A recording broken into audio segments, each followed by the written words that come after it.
Hello, and welcome to Grief Seeds, a podcast where you'll find insights, reframings, metaphors, and visualizations, all known as grief seeds, to help you cultivate growth and healing in your life after loss. My name is Shelby Forsythia. I'm an intuitive grief guide and author, and on this show, I'll share insights from my interactions with clients, wise words from fellow grievers, and personal stories from my own life, with the hope that they transform your grief as they have transformed mine. Because even when it doesn't feel like it, we are planting the seeds of growth in the midst of great pain and heartache. Your grief is welcome here. Hi there, grief growers, and welcome to this week's episode of Grief Seeds. I am joining you live on Instagram, on YouTube, on Facebook to talk about something called cutting your grief cords. And this was one of 4 topics that was requested by Patreon supporters. So if you'd like to help me choose next week's topic, or the topic after that, or the topic after that, or if you'd like to submit your own ideas for Grief Seeds, things that we talk about here on the broadcast, I encourage you to join me on Patreon because that's where I get so many of my ideas for things to create for you. So I want to start this broadcast by telling you 2 stories about disconnecting from ideas or stories that were no longer serving me in life after loss. The first of which is lighthearted. The second of which is kind of deep and dark, and it's something I really I've shared in other spaces before, but perhaps not in this way, and so it might be helpful to you. So recently, I don't know if any of you have noticed, but I did something called a color consultation. I have been telling myself this story for years and years that if I'm going to be in the grief space, if I'm going to be a proper grief professional, then I should be enrobing myself in black at all times. I've been wearing black for a long time. Um, since I was in middle school because I wanted to like be cool and look like the goth kids, and then even later in high school because I thought for some reason I thought that uh being clothed in black or wearing black gave people wisdom, or like they knew something that I didn't know. They were cool in a way I didn't understand. Um, what I now know is that there's just a lot of clothes that are offered in black, and it's like a very sleek. There's nothing wrong with the color black. Like, let me just pop it out there and say that. But gradually, what I noticed through the years, especially after my mom died in 2013, I wore black as a visible pronouncement of what I felt, who I was, and the work that I was doing in the world. And unbeknownst to me, until recently, I had walled myself off from wearing any other colors, from engaging with the possibility of other colors.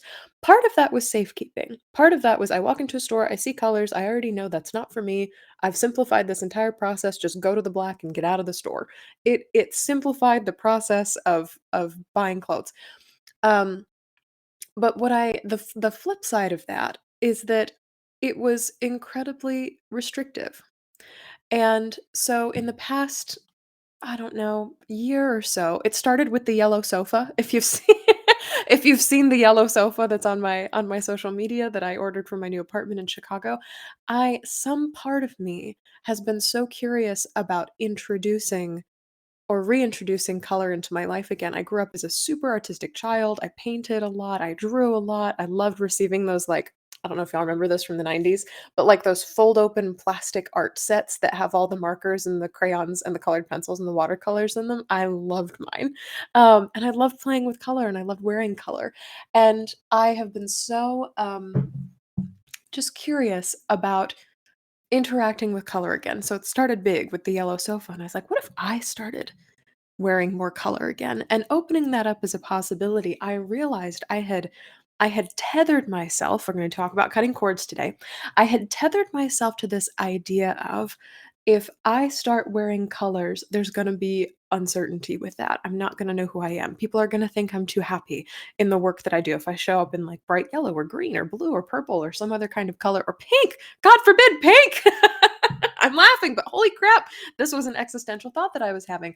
And I was like, when did I tether myself or tie myself to the idea that all I was ever allowed to do and all I was ever allowed to wear on my body was black? And that was tied to my grief and my identity and the work I did in the world and all these other important things that were larger. It was more than the shirt. It was more than the clothes. Um, And so recently, in getting something called a color consultation, I have broken myself free or cut this cord, cut myself free from this tether that I am only allowed to wear black. And it is the ultimate external expression of who I am and what I do. So that's a story that I did not realize was sitting with me from like middle school and beyond. We're talking like a decade and a half here of my life that this is something I've been subscribed to. And so releasing myself from this idea, from this story that is no longer serving me. I want to try something different. I want to be somebody different. So we're talking about actions and we're also talking about identity. And I want to feel something different as well. I have never felt more artistic in my clothes than I have in the last 2 weeks after getting this color consult. I'm embracing this identity as an artist. So that's the lighthearted story about cord cutting is I am untethering myself from a story that used to serve me, was great for me in some ways, perhaps needed to be a part of my life and my identity for a while and is no longer of service. So that can be cut or severed. Those who are listening on the podcast won't see me do the scissor motion with my fingers, but cut or severed. And that can be allowed to drift away to make room for a new story, a new cord, whatever else is going to arrive to take its place. The second story I want to tell you with regard to cord cutting is a harder, darker, deeper one. And I think one that resonates with so many people who are in some sort of grief space.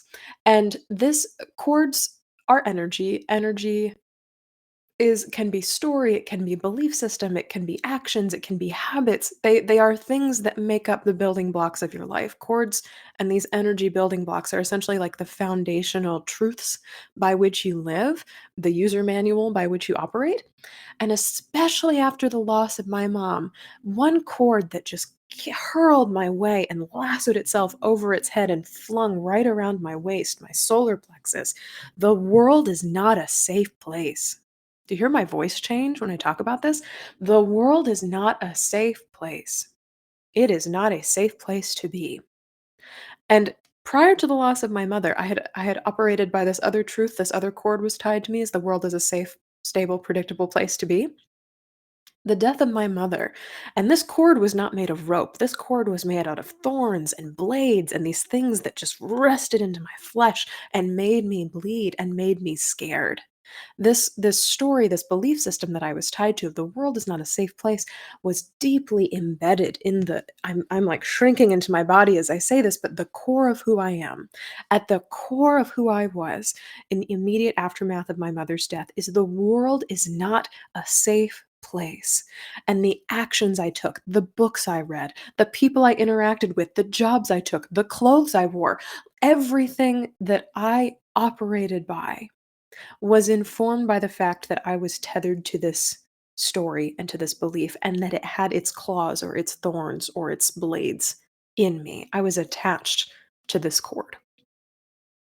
And through work with intuitive people, through my own work of reading, through the sheer and this is a thing that happens in grief too, sometimes just the sheer act of surviving. It's like, holy crap, I've now made it 8 years after the death of my mother, 8 years and some change now as of December. um, there becomes the possibility of another story. And it doesn't necessarily have to be the opposite. It doesn't have to be the world is a safe place, because I don't know whether or not I believe that either. But perhaps something else like it's okay to be here. Being here is not bad. Or this is a good place to be. Right here, right now is a good place to be. Or it's okay to be alive. Maybe not safe, maybe not secure. We don't know that for sure. Grief has made that so. But this is a chord that was deeply, deeply just, I mean, all consuming in the core of my body is the world is not a safe place to be. It is not safe to be here. It is not safe to be alive. Any iteration of that was a story that I was telling myself over and over and over again after the death of my mom. The world is not a safe place to be. I will be hurt. I will have things taken away from me. I will my foundational truth will be uncertainty for the rest of my life. It can't possibly get any better than this, and I don't see any form of happiness, joy, resolution, hope. Um, if this is truly what the world is, if my mother can die, if she can be taken away, if she can abandon me, there's another chord. I have been abandoned. Um, here, if these things are true, then how can I possibly be in the world? How are me and the world aligned? And so even underneath that, the world is not a safe place to be, is another chord. I do not belong here. If I'm a grieving person, if I know these things to be true, then I do not belong in the world. These are the conclusions my brain was doing its best to try to come to and make some logical sense out of grief. At the moment that it was happening, the world's not a safe place to be. Well, I'm experiencing grief in this world that is not safe. Therefore, I do not belong in this world because everybody else seems to think the world is safe. But if I'm operating by this cord, the world's not a safe place to be, then maybe I don't belong to the world at all. So these are not assumptions. They were deeper than that. They were these deeply entrenched, and I'm going to keep pointing to my chest and my entire solar plexus again because I felt them so deeply in my body. When I wrote them down or I said them out loud to myself, they felt true in those moments. And this went on for years, for years after the death of my mother. And only doing work with other intuitive people like myself, only doing reading and research and sitting at the feet of other people who had grieved no matter what their losses were, death or otherwise. Um, and the sheer rebellious act of being alive after a loss demonstrated to me that maybe it was time to retire this cord. Maybe it was time to cut this cord of the world is no longer a safe place because the longer I lived, the more I learned, the more information that arrived to me that I went out and gathered. Maybe this cord is not as true as it used to be, as it was in the very beginning, early bits and stages of my grief. And so, what I want to share with you today is how do we cut cords? How do we release these stories, these ideas, these notions that aren't working for us anymore, that don't serve us, that don't belong, that don't inform us or help us in ways that we want to be informed and helped. So, if it's possible for you right now, wherever you're watching Instagram, Facebook, YouTube, I would love to know in the chat what is a cord that you would like to cut today? And we can just do one. We don't have to do a bunch of them all together. It can be I'm not allowed to wear colors. We can keep it in the shallow end of the pool. Totally fine. And of course, things like this will inform identity and inform creativity and all these other stories you tell about yourself. It can also be very deep. The world is not a safe place to be. Yeah. Yeah. It looks like Honey Who on Instagram says, I haven't figured out letting go. Whew, we can talk about that as it relates to cord cutting as well. But I wonder, or is this the story you're telling yourself? So, Honey Who, please respond. I haven't figured out letting go. Is that the story, the cord that you're attached to? Is I haven't figured out letting go. Letting go is impossible to figure out. Is that something you deeply believe and you feel you are attached to energetically right now? Or are you struggling with the idea of, I don't know how to cut a cord because I don't trust that I can actually cut it? Because that's another thing we can talk about, and we'll get into that um, in a little bit. So I don't know the origins of cord cutting. So if anybody has any wisdom or insight about what spiritual tradition or indigenous tradition that this came from, I would love to know. So you can contact me literally on any social media or Shelby at shelbyforsythia.com. But the way that I've seen this work and the way that it's been applied to me for myself is you enter into a safe place in your body, in your brain, in your heart, in your soul, whatever that looks like to you. I would call up some kind of visualization for you. For me, it often looks like sitting under a big tree in the forest, moss underneath my butt, water somewhere in the distance, maybe mist or rain, something wet, something dark, something cool, something sturdy, big trees, the redwoods, if you've ever been to California, um, and seeing them on like a misty September-ish day. Beautiful and quiet. So quiet. Maybe some birds here and there, but very quiet. It's a great realm of safety and peace and possibility. A lot can happen here, but it is also just as easy to be sitting in this tranquil space. I worked with a one-on-one client once, and her safe space was a meadow in France. Just like this wildflower chalked a bug-free meadow, she said. We're taking parts of the ecosystem out for our own benefit, but a bug-free meadow. She's like, I just want to lay down in those flowers, watch the clouds go by overhead. This could be a literal space in your home, like a chair or the corner of your bedroom, or somewhere that feels safe for you to go and to belong. For other people, it is a visualization. It's something like a forest or a meadow or a river or an ocean or somewhere that you feel very safe to be yourself. And when you enter into that space, kind of in a soft body scanning way, we don't have to check in with every part of the body. I would say, let's pinpoint the story. What's the story you're telling yourself right now about your grief?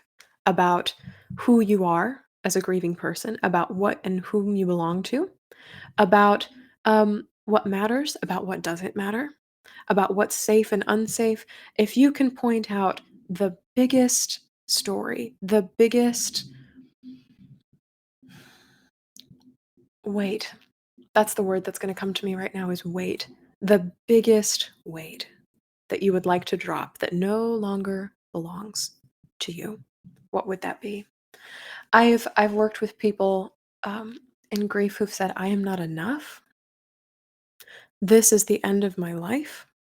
The loss of my person is the end of my life. It does not get better from here. There's no up from here. I am ruined. I am crazy. This has broken me. I am inadequate. I don't have what I need. I am not protected. I am not loved." These are all stories that have come up when I've engaged in some sort of cord cutting practice with other people. So for Henny who on Instagram, it might be, I haven't figured out how to let go. I don't know how to do this. Might be a story that you'd like to cord cut um, today. And that's also okay. Like that's allowed to be true. Um, Whatever you choose, it should be something that you can entertain the possibility of releasing. So Henny who just responded, "My brain is too broken." Yeah, I am broken. This has broken me. Yeah, that's definitely a cord worth cutting. And here's the thing, before we get into this, we've done the body scan, we're identifying the story that we're going to release, that we're going to get rid of here. Before we do this, you do not have to we're erasing any pressure of perfectionism, of getting it right, of getting it perfect, of doing it all the way and one time. Sometimes cords are so deep and so strong and so painful, we have to cut them over and over and over again. It's as if they lasso themselves into us, they hook in, they latch in with their teeth. We cut the cord, and 2 weeks later they're back. My brain is broken. Oh, I thought I released that. I thought I got rid of that one. 2 weeks later, oh, my brain is broken. Lassoed right back in there with its teeth. Gotta cut it again. So cord cutting is a practice. It's not a thing that happens a one and done. But as you scan in your body, as you identify the story that you want to release, know also that within this practice, you are not required to let this to have this be the end all be all. In fact, it will not be. So maybe cord cut yourself from that story as well. This will be the end all be all to this.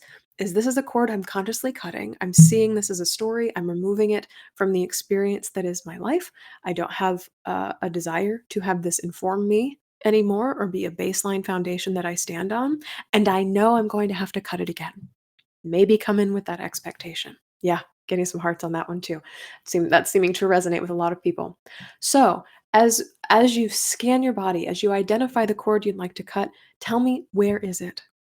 Where does it live in your body? Is it tangled around your ankles? Is it pulling you down in a direction? Is it like a collar or a brace on your throat that is yanking you in some direction or constricting you so that you cannot breathe? Most often for me, my cords come out of this central place in my chest or even lower, like a place like my guts, like my solar plexus, like my stomach. There's almost like a wrapping around of thorns and then a lurching as if I'm being pulled forward, not of my own um, invitation, but non-consensually being yanked somewhere that I don't want to be. Second question, now that you've identified where it is, what is it made of? I'm talking about thorns for some of my biggest and worst stories. I've also heard people talk about in cord cutting steel bridge cables, like these huge, impossibly large cords that hold up and connect things. Is it that strong? Maybe weaker stories or stories in the shallow end of the pool, like I'm not allowed to wear black. That might be twine. That might be ribbon. That might be thread. That might be spider cobwebs. Like, there might be thinner substances that are clinging to you that aren't necessarily deeply entrenched, but for some of the deeply entrenched ones, I've heard people speak about, cinder blocks, about cement walls, just yanking on them, swords, blades, ropes. I mean, what cords, what things can you see yourself encircled by that you want to no longer belong to you? What is it made of? And then breathing deeply in this space, noticing, noticing all the places where your cords live, all the pain that they cause you in your body. You can bring some awareness to that. Stay with us, stay conscious, stay with us. I invite you to conjure up in your brain some kind of imagery, some machinery, some magic that allows that cord to be cut. So for thorns, for my personal one, giant hedge trimmers. Those can get through thorns fantastically. For bridge cables, how about a giant buzz saw? Just saw that thing right away from you. For something like ribbon or thread, scissors will work just fine. And here's something else I love about cord cutting. As you're cutting away this cord, you can say something along the lines of, I release this cord from me, or this belief no longer has a hold over me. If you're finding yourself wary, I don't know how to do this, or I feel like I'm doing this all by myself, call in your loved ones who has died that would be more than willing to come to your aid right now.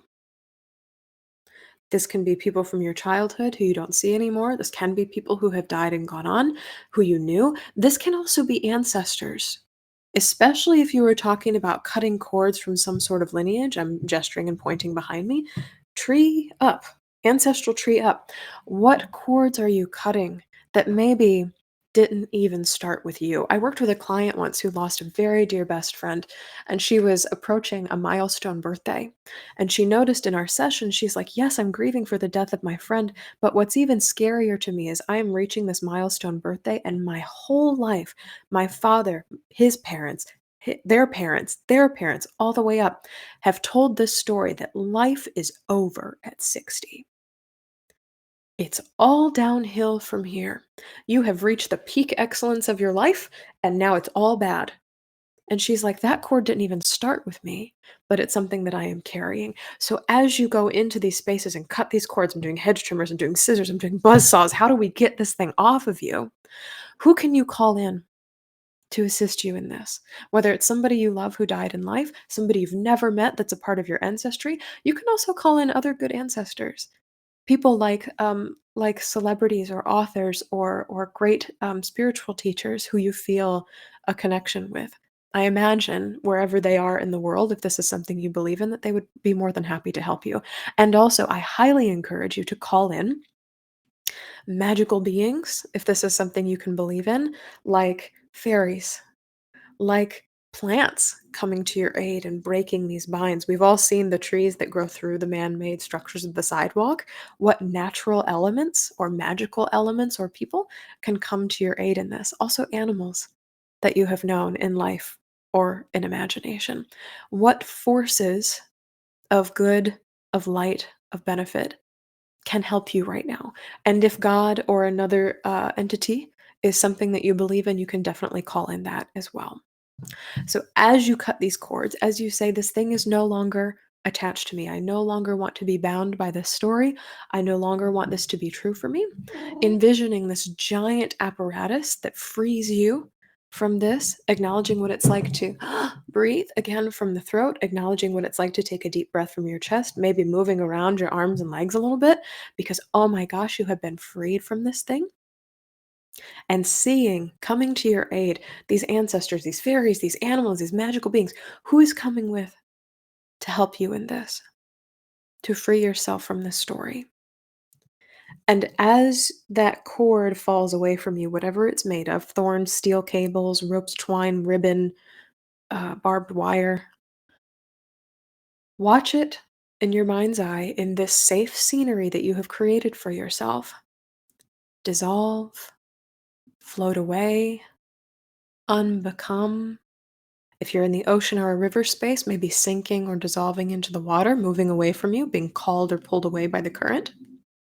If you're in a place like a forest or a meadow, dissolving into the ground like rainwater is one of my favorite visuals, the ground being thirsty and soaking up these things that no longer belong to you.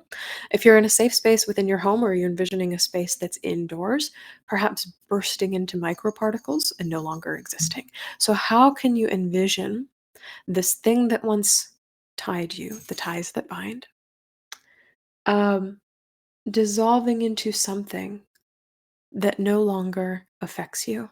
That is pulled or carried away from you, that dissolves into nothing, that is soaked up by the earth.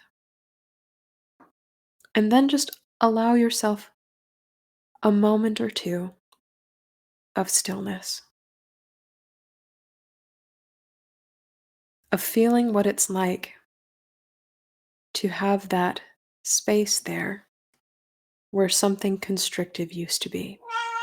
That's right, Gigi. That space there where something constrictive used to be. It may be helpful if you're a tactile person to actually put your hands on your own body to get in touch with your warmth, with your flesh, with your breath, to know and notice that you are no longer bound by these things, to really ground into that as a reality.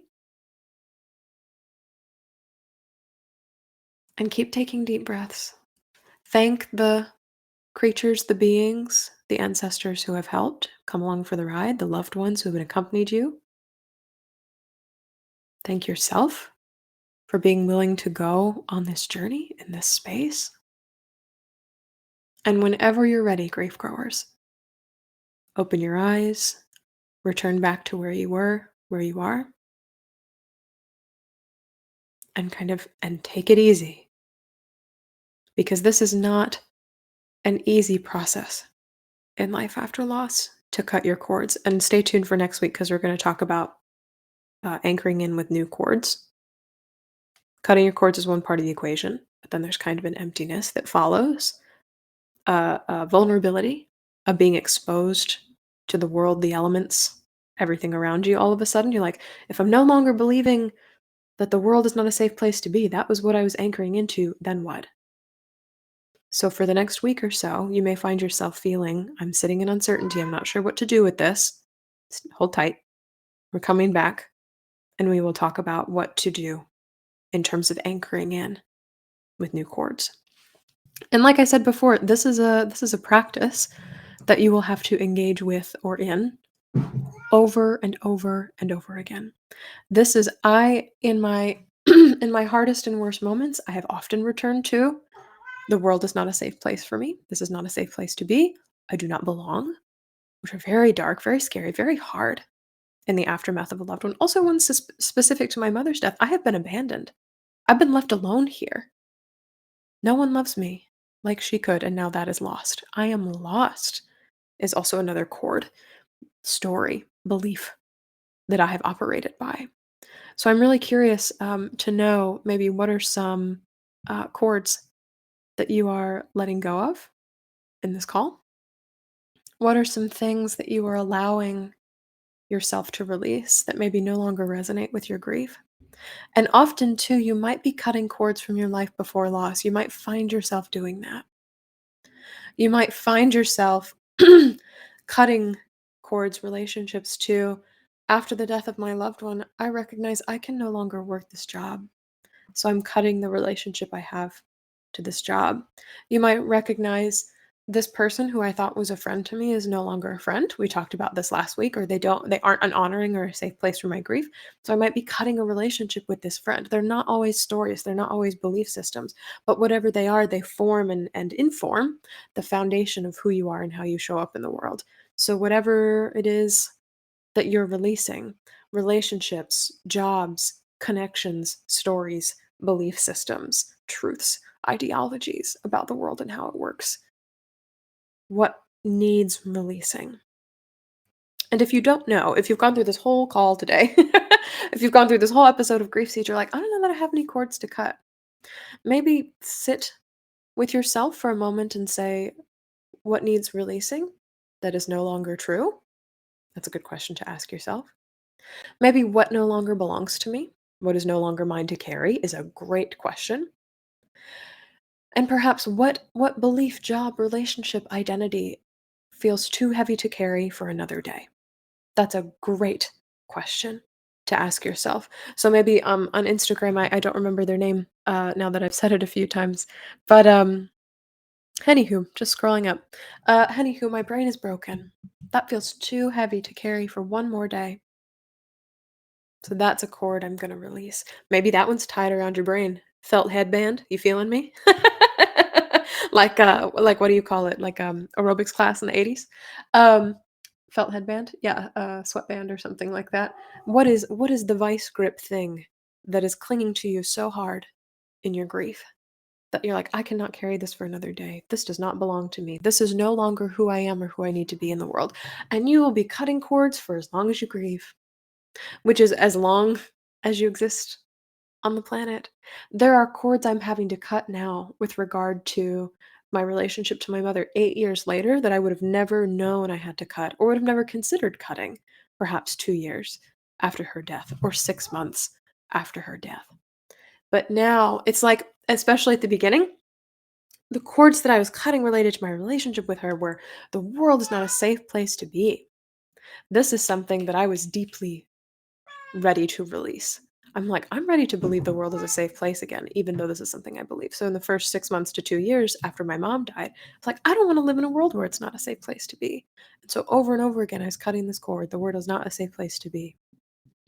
Now I'm cutting so many cords with regard to my mother, um, that are related to anger, of feeling abandoned or ripped off by her death. I am so um those are chords that are no longer serving me. Can you Gigi's joining us for the call today. Um, these are chords that are no longer serving me. And they're not because they were wounding all the time, but because maybe they feel less relevant now. I have engaged as much as I need to in this time, in this moment, for the time being, right now. We can bring in that temporary language with chords related to anger with my mom. It's like I burned through all of it. And so when I release this chord of I am furiously angry with you, all I have for you is rage. Those are hard stories. They were true for me for a long time though. 6, 7 years. We're talking really recent, y'all. That's something where the divine cutter that I'm calling in is flame. Burn that away. Burn that rope off of me. Untie that from my waist and burn it all away because it is no longer relevant for me in my grief. So you can cut cords for all kinds of reasons. That no longer rings true. That does not bring me peace. That is not helping me in a way I need to be helped. And this can be friendships, jobs, relationships, um, truths, beliefs, stories, whatever you are subscribing to right now that you would like to unsubscribe from. That is the process of cutting cords in grief. So, I thank you so much for joining me today. If you'd like to join me, I will offer us a little benediction on our way out. If it's safe for you where you are, to close your eyes and take a deep breath in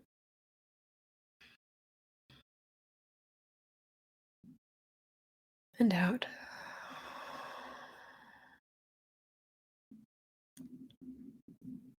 My dear grief growers, may you, this week, as you listen to, watch this, examine the chords in your own life, have the clarity and insight to know what no longer belongs to you in life after loss, to recognize what you no longer need to carry, what's too heavy to come along for the ride, or simply what is no longer relevant. As you enter into this safe place where you can remove these ties that have bound themselves to you,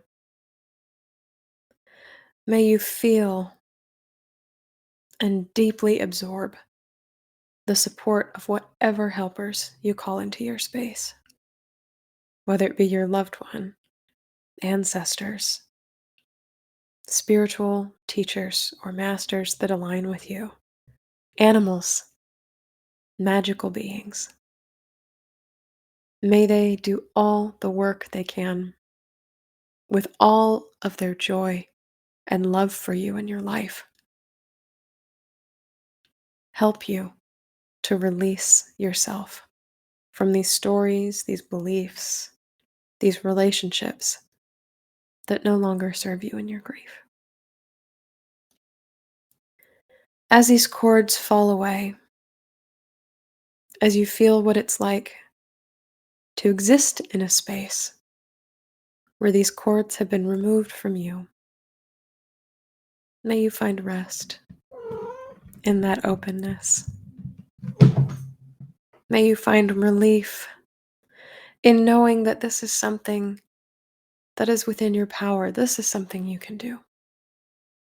You may have to do it over and over again, but it is something you can do. It is a peace you can grant yourself after loss. And may you know that as much as this can be something you believe, you will never be left cordless. You will never be left untethered. You will never be abandoned to float aimlessly with no ties to anyone or anything. By sheer nature of existence, you are tethered to humanity. You are tethered to the earth on which you walk, on which you live. You are tethered to yourself, your own heart and soul, the people you love who live and who have died. All of these things stay and continue to inform you. May you find ease in release and know that in this way it is possible to let go. Deep breath in with me here and out. Thank you all so much for joining me today on Grief Seeds. I really appreciate you being here. I'll see you next week.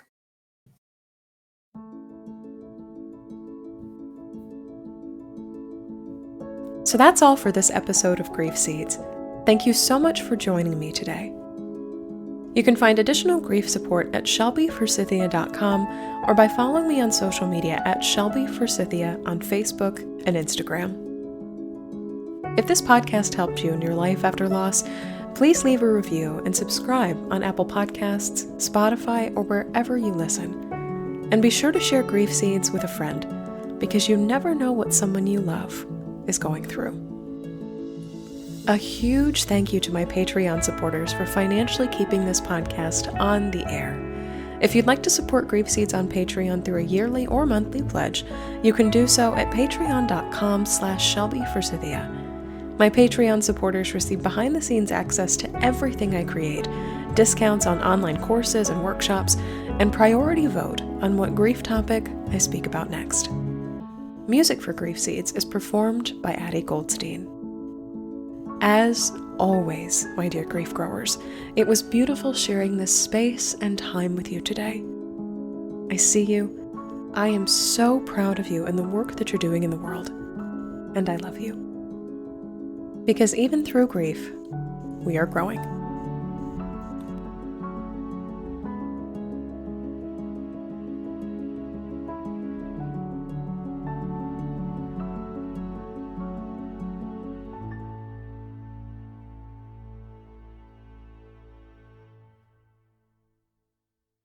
Grief is hard, but getting good grief support doesn't have to be. That's why I love text-based grief support from Grief Coach. For less than the price of an hour's therapy, Grief Coach sends you thoughtful tips and resources about life after loss all year long. Texts are curated by grief experts and authors and can be customized based on relationship, cause of death, and more. You also receive personalized texts for grief anniversaries and special days, and extra support around the holiday season. And if you have friends or family members who want to help you grieve but aren't sure how, you can add them to your subscription and Grief Coach will text them grief support tips and reminders of your important dates, because no one should ever have to grieve alone. Sign up for Grief Coach's text-based grief support today at grief.coach/ShelbyForsythia. You can find a link in the show notes.